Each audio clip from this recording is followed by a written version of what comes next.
Hello and welcome to the Master Tech. Today's topic is on polynomial. Polynomial में बहुत सारा चीज़ है, topic है, हिस्सा है। Term, operator, variable, degree, coefficient, constant, बहुत सारे ऐसे होते हैं। सो जनरल फार्मूला देख लेते हैं जहाँ पे हमें पता चल जाएगा हर एक चीज़ क्या क्या है। ठीक है। सो पहले है टर्म।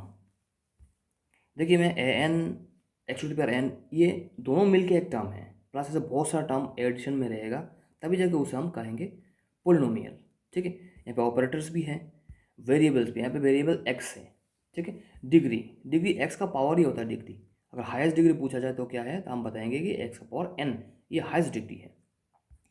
कोफिशिएंट, x जो वेरिएबल है उसके साथ मल्टीप्लिकेशन में जो भी रियल नंबर है उसे हम बोलेंगे कोफिशिएंट।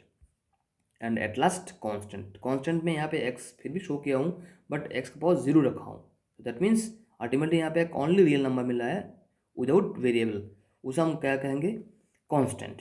ठीक है। ओके, नेक्स्ट देखते हैं टर्म की बेसिस पे पोलिनोमियल किस तरह है। अगर एक टर्म हो एक पोलिनोमियल के अंदर तो उसका हम मोनोमियल कहते हैं। और दो टर्म हो तो बाइनोमियल कहते हैं, तीन टर्म हो तो ट्राइनोमियल कहते हैं। इसी हिसाब से बहुत सारा अगर टर्म हो उस पोलिनोमियल के अंदर उसे हम क्या कहेंगे, पोलिनोमियल। ठीक है। तो नेक्स्ट डिग्री के हिसाब से पोलिनोमियल को क्या कहते हैं वो देखते हैं। अगर हाईएस्ट डिग्री वेरिएबल का एक हो तो उसको लीनियर बोलते हैं, लीनियर पोलिनोमियल। दो हो तो क्वाड्रेटिक पोलिनोमियल, तीन हो तो क्यूबिक पोलिनोमियल। अभी देखते हैं कुछ स्पेशल केस जीरो पोलिनोमियल क्या कहते हैं। जीरो पोलिनोमियल किसे कहते हैं कि कोई भी एक पोलिनोमियल का इज इक्वल टू जहाँ पे कुछ है ही नहीं, वेरिएबल नहीं है, कोएफिशिएंट नहीं, ओनली जीरो ही है, और वो as a real number zero है, जीरो भी एक रियल नंबर है, तो उसे हम क्या कहेंगे, जीरो पोलिनोमियल। ये क्वेश्चन भी आ सकता है, उसका पावर नॉन नेगेटिव होना चाहिए, नॉन नेगेटिव इंटीजर। ठीक है। नेक्स्ट आता है कांस्टेंट पोलिनोमियल। हाँ, यहाँ पे पोलिनोमियल में कोई वेरिएबल नहीं होगा, बट हाँ एज ए कांस्टेंट एक रियल नंबर होगा। हाँ, वो जीरो नहीं होना चाहिए। ठीक है, नॉन जीरो होना चाहिए। So that will be a constant polynomial. ठीक है। अभी जीरो, जीरो या रूट एक टॉपिक है पोलिनोमियल में, उसके बारे में जानते हैं। देखिए जीरो या रूट कोई भी एक पोलिनोमियल का एक ऐसे हिस्सा है कि उसी एक रियल नंबर ही है वो, उस रियल नंबर को अगर पोलिनोमियल के जितना भी वेरिएबल्स हैं वहाँ पे रखेंगे, प्लस माइनस करने के बाद हमें अल्टीमेटली जीरो ही आने वाला। दैट मीन्स पी ए, अगर ए मान लें कि जीरो है उस पोलिनोमियल के, पी ए निकालेंगे तो हमें ज़ीरो मिलेगा। ओके। हाँ, यहाँ पे ये बताया गया है कि अगर लीनियर पोलिनोमियल हो जहाँ पे एक्स का वैल्यू हाईएस्ट वन ही है, तो उस दौरान ओनली एक ही ज़ीरो मिलने वाला है, क्योंकि एक्स का पावर एक है। तो इसमें ये कहा जाता है कि जितना भी ज़ीरो होगा, हाईएस्ट पावर जितना होगा, ज़ीरो उतना मिलने वाला है। हाँ, हो सके उससे कम हो, क्योंकि दो ज़ीरो हो सकता है, या क्यूबिक पोलिनोमियल हो वहाँ पे तीन रूट हैं और या तीन ज़ीरो है, तीनों ज़ीरो में दो ज़ीरो सेम है, 1,2,2, जो दो ज़ीरो क्या है, सेम है। दैट्स वाई हम बोल सकते हैं कि एक और दो है इस क्यूबिक पोलिनोमियल का ज़ीरो। ठीक है। ओके, अभी ज़ीरो कैसे ढूंढते हैं, नो इश्यू। आपको जो भी एक्सप्रेशन दिया गया है जहाँ पे वेरिएबल्स है, उस पर्टिकुलर एक्सप्रेशन को आप ज़ीरो से इक्वल करो, और लास्ट में एक्स का वैल्यू जो भी मिले वही आपका ज़ीरो है उस पोलिनोमियल के लिए। ठीक है। एक एग्जांपल देके रखे हैं यहाँ पे, देखिए 2x+1, ये एक एक्सप्रेशन है, ये एक पोलिनोमियल है। ठीक है। सो इस पोलिनोमियल का ये जो एक्सप्रेशन है, इस एक्सप्रेशन को हम जीरो से इक्वल किए हैं, लास्ट में क्या मिला है, x इक्वल टू 1/2, -1/2। सो -1/2 जो है वो भी वही है इस पोलिनोमियल का ज़ीरो, क्योंकि x के वैल्यू अगर -1/2 हम रखेंगे तो हमें p -1/2 इक्वल टू ज़ीरो मिलने वाला है। ओके, सो दैट्स वाई ये है ज़ीरो। Factorization of polynomial. देखिए फैक्टराइजेशन ऑफ पोलिनोमियल में ये कहा गया है कि कोई भी एक पोलिनोमियल पी एक्स, उसका अगर एक ग्रुप कोई भी चीज़ अगर एक ही मान लो, सॉरी एक नहीं, एक से ज़्यादा होना चाहिए, दैट मीन्स वो ए मान लो। ठीक है, ए मान लेते हैं। सो एक्स माइनस ए उस पोलिनोमियल का एक फैक्टर होगा। कब, अगर ए को पी ए अगर निकाले वो अगर ज़ीरो हो, दैट मीन्स ए अगर उस पोलिनोमियल की एक रूट हो तभी। हाँ, कंडीशन ये है कि उस पोलिनोमियल का n, that means highest degree वो एक से ज़्यादा होना चाहिए, दैट मीन्स क्वाड्रेटिक पोलिनोमियल से शुरू होगा ये जो फैक्टराइजेशन चीज़ है। ठीक है, फैक्टराइजेशन थ्योरम। ठीक है, ओके। नेक्स्ट आता है कुछ क्वेश्चंस, शुरू करते हैं। तो देखो पहला क्वेश्चन क्या है, ये क्यूबिक पोलिनोमियल है, आपको देखने में ही पता चल रहा है क्योंकि एक्स का हाईएस्ट पावर जो है 3 है। यहाँ पे क्या कहा गया है, यहाँ पे ये कहा गया है कि इस पोलिनोमियल का एक ज़ीरो क्या है, ओनली एक ज़ीरो निकाल के दिखा दो। ठीक है, यहाँ पे हम यूज़ करेंगे रेशनल रूट थ्योरम। ठीक है, यहाँ पे हम देखते हैं कि फर्स्ट हाईएस्ट जो भी पावर है वेरिएबल का, उसका कोफिशिएंट क्या है, वन है, क्लियरली वन है। So one into constant term क्या है, -6 है, इक्वल टू कितना निकलने वाला है, -6। सो इसका पॉसिबल जो पॉसिबल रूट्स है वो क्या हो सकता है कि +-1 +-2 +-3, इसका फैक्टर जितना भी है 4 नहीं हो सकता है, 5 नहीं हो सकता है। सो हमें क्या मिला है, यहाँ पे मिला है जो भी मिला है, अभी हिडन टाइम मेथड यूज करेगा, +1 जो है उसे हम पहले यूज़ करेंगे p +1 निकाल के। तो जब p +1 निकालते हैं तो हमें क्या मिलता है कि 1 -6 +11 एंड लास्ट में क्या मिलने वाला है, -6, और अल्टीमेटली क्या मिलने वाला है, 0। सो आंसर क्या है, 1। ठीक है, okay. Next 2 number, if F R लिख के रखा है इक्वल टू 1, सो आर को क्या कहा जाएगा, ठीक है, ज़ीरो, ज़ीरो कहा जाएगा। हाँ सॉरी, यहाँ पे गलती हुआ है कि ये पे एफ एक्स लिख के रखे, ये एफ आर होगा, आर होगा। ठीक है, सो आंसर क्या होगा, 0 of f are.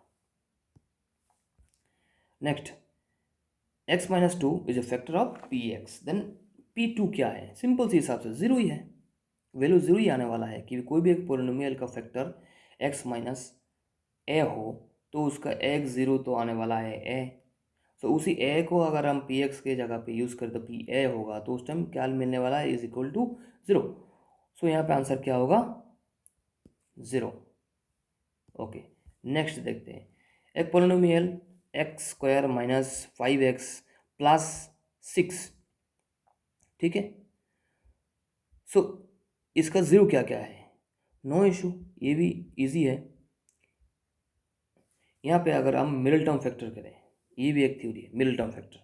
Middle term कैसे करते हैं कि बीच वाला जो टर्म है उसको हम अलग अलग करते हैं, उसको हम एडिशन के रूप में दिखाएंगे, और ऐसे दिखाएंगे कि ऐड करके मिडिल टर्म जो है उसका कोफिशिएंट के बराबर होगा, एंड मल्टीप्लाई करके वो दो नंबर को फर्स्ट जो कोफिशिएंट है इंटू कांस्टेंट है उसके बराबर होने वाला है। That means 1 into 6 equal to 6 आ रहा है, और -5 इसको ऐसे डिवाइड करेंगे जैसे -3 प्लस सॉरी -2।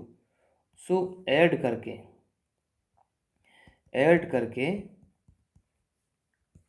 जो मिडिल टर्म का कोफिशिएंट उसको बराबर आने वाला है, और मल्टीप्लाई करके ये दोनों का जो मल्टीप्लाई है वो दोनों के बराबर आने वाला है। सो क्या क्या मिला है, -3 और -2। सो -3 और -2 को हम आगे यहाँ पे अप्लाई करेंगे, सो x² -3x -2x +6। ठीक है, तो यहाँ पे अल्टीमेट में क्या मिलने वाला है, x -3 इंटू x -2। तो दो रूट क्या होगा, x इक्वल टू एक होगा 3, दूसरा होगा 2। ठीक है, तो 2 और 3, ये वाला आंसर। नेक्स्ट 5 नंबर, x² +1, इसका 0 निकालने के लिए बोला है, नो इश्यू, एक्सप्रेशन को पकड़ो। एक्सप्रेशन क्या है, एक मिनट, एक्सप्रेशन ये है कि x² +1 इक्वल टू 0 कर दो, x इक्वल टू ±√1 जिसे हम आई भी बोलते हैं। ठीक है, ये मिलने वाला है। सो हमें क्या मिला है, एक -i मिला है, दूसरा एक +i मिला है। ठीक है, answer b number. Next 6 number पे, हाँ ये क्यूबिक पोलिनोमियल दे के रखा है, उस क्यूबिक पोलिनोमियल का ऐसा है कि 3 फैक्टर है, तीनों फैक्टर में एक 1 आ रहा है, x का वैल्यू, दूसरे में आएगा 2, तीसरे में आएगा 3, दैट मीन्स 3 0 है। ठीक है, ये तीनों ही ज़ीरो है क्योंकि फैक्टर है ना, फैक्टर के रूप में है। अब ये तीनों ज़ीरो जो है, तीनों ज़ीरो से अगर एक को निकाल दिया गया है, रिमूव कर दिया गया तो बाकी दो बचेगा, रिमेनिंग फैक्टराइजेशन। तो ये आंसर क्या होने वाला है? देखिए, एक निकाल दोगे तो ये भी बचेगा, दूसरे और एक को भी निकाल देंगे, ये भी हो सकता है, ये भी हो सकता है। तो ultimately answer all of this. ठीक है। Next 7 number. 7 नंबर में क्या कहा गया है कि ये जो पोलिनोमियल है या क्यूबिक पोलिनोमियल, आप देखो ये क्यूबिक पोलिनोमियल है, इसका x0 1 है। x0 1 बता दिया, दैट मीन्स एक फैक्टर क्या हो सकता है कि x-1 क्लियरली। ठीक है, तो इस क्वेश्चन क्या है, नो इश्यू, जब फैक्टर एक है इससे अगर हम इसको डिवाइड कर देंगे तो हमें क्वेश्चन मिल जाएगा। ठीक है, सो x³ -4x² प्लस 5x-2, इसे हम x-1 से डिवाइड करेंगे।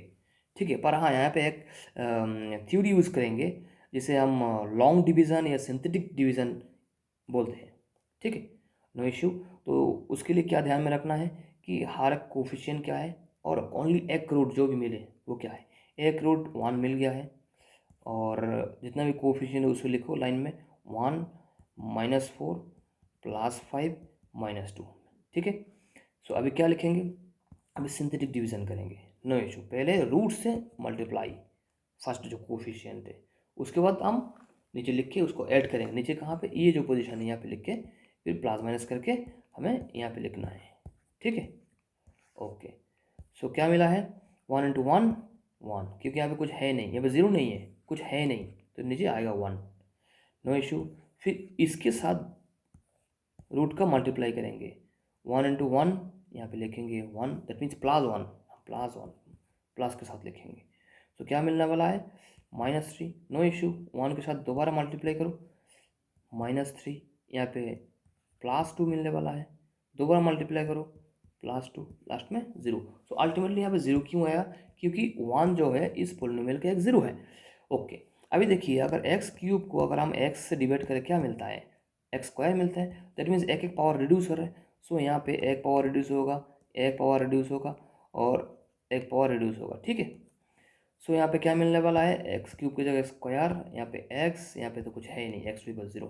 तो क्या मिलने वाला है, जो एक्सप्रेशन है x² या 1x² -3x +2, ये है कोएफिशिएंट। ठीक है, इसके साथ अगर आप मल्टीप्लाई करोगे ना x-1 को तो आपको ये एक्सप्रेशन मिलने वाला है। ठीक है, तो आंसर क्या है, x² -3x +2। Okay, next 8 number. 8 number में क्या कहा गया है कि अल्फा बीटा गामा 3 0 दे के रखा है, क्यूबिक पोलिनोमियल किससे, ये किस नंबर के साथ मैच करेगा, इक्वल होगा, वो डिग्री के साथ। सिंपल सी चीज़ हमने पहले बताया कि कोई भी पोलिनोमियल का हाईएस्ट डिग्री जो भी होगा उसी के साथ उसका रूट का जितने भी नंबर है वो मैच करने वाला, सो रूट डिग्री के बराबर होगा। ठीक है, next 9 number. If 1 0 of a quadratic polynomial is 0, एक क्वाड्रेटिक पोलिनोमियल का 0 ही 0 है,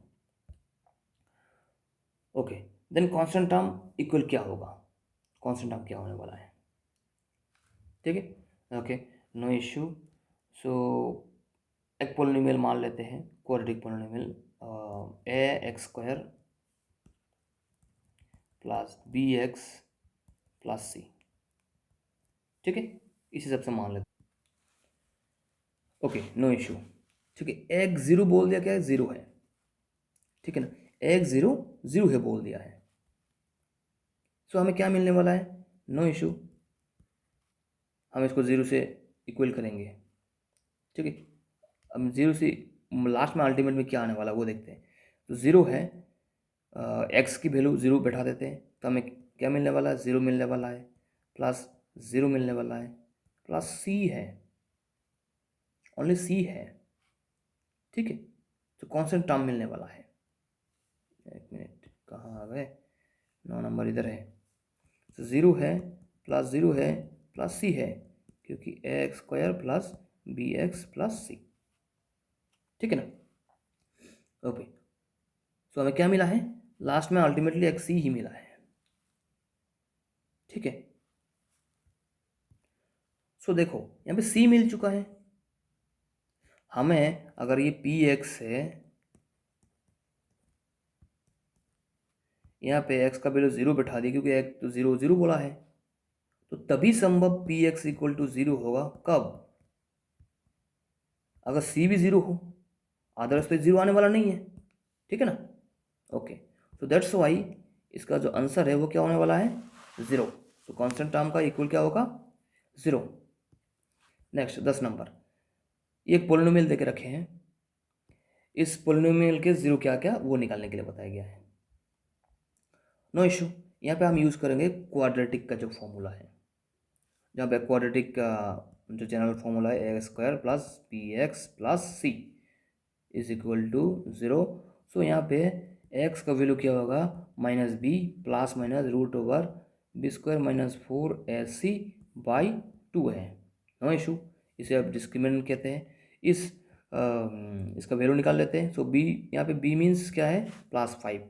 सो बी स्क्वायर माइनस 4 इंटू ए होता है 2 इंटू सी होता है 3।